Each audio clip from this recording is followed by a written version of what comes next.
Acordo ou sentença? Qual o melhor resultado para uma reclamação trabalhista? Essa pergunta, para ser respondida, ela precisa levar em consideração 3 fatores.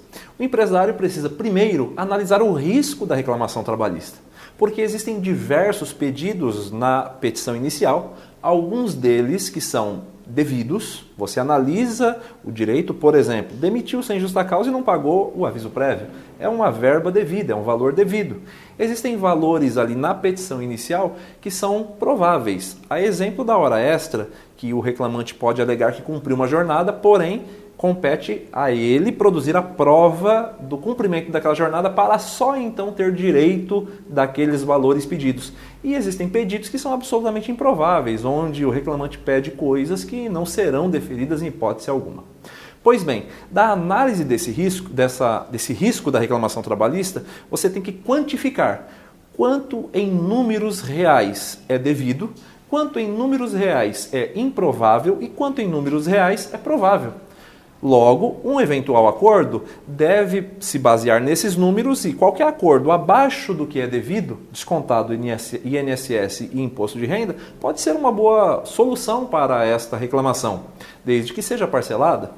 Além disso, o que é provável, que depende de prova, você não pode fazer um acordo no valor integral, mas com a probabilidade de se perder aquelas verbas. Então, vamos levar em consideração 50% do risco, 30% do risco, 20%, depende da complexidade do que se tem que provar.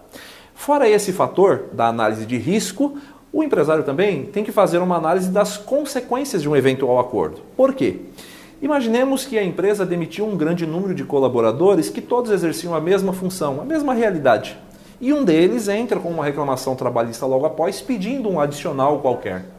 Se a empresa ela já celebra um acordo em primeira audiência, isso tem um fator estimulante aos demais reclamantes. Pode até, com base na análise de risco, ser interessante para a empresa. Porém, quando você analisa as consequências do acordo, pode não ser interessante. Porque os demais colaboradores que tiveram seu contrato rescindido podem se sentir estimulados a ingressar também com a reclamação trabalhista em razão do resultado rápido daquela reclamação. Então, esse fator tem que ser analisado. Quais serão as consequências de um eventual acordo? E o terceiro fator que tem que ser analisado, a liquidez da empresa. Porque, por vezes, quando você faz uma análise de risco, é interessante. Quando você faz uma análise das consequências, pode ser interessante, porém a empresa não tem liquidez.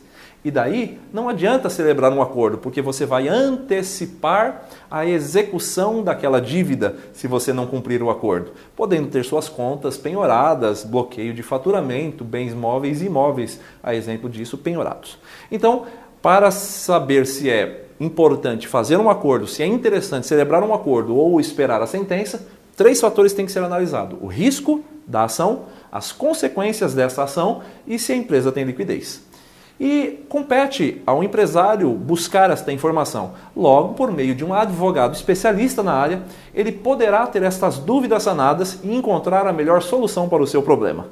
Sanada mais uma dúvida? Acompanhe nosso canal.